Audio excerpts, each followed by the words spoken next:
Caution: to avoid overheating your storage system, you have 5 minutes to replace the power supply once the failed power supply has been removed. Attach your ESD wrist strap to an unpainted surface of the enclosure or rack.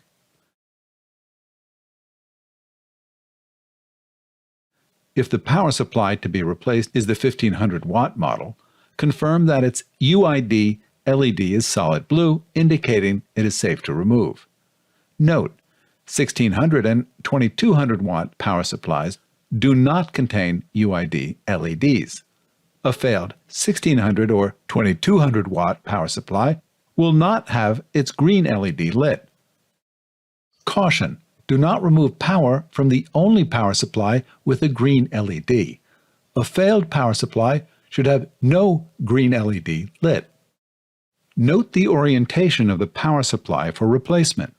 Power supplies 1 and 2 are inverted in relation to each other. Note: the Bay 1 power supply has the connector at the bottom and the Bay 2 power supply has the connector at the top.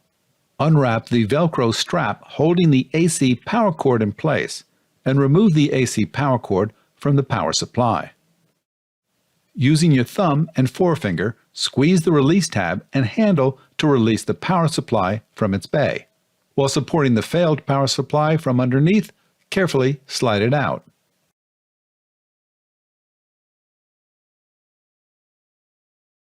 While supporting the replacement power supply from underneath, carefully align and slide it into its bay. Make sure that the power supply is fully seated with its release tab engaged. Replace the power cord and Velcro strap to secure it to the power supply handle. Verify that the status LED on the power supply is lit green.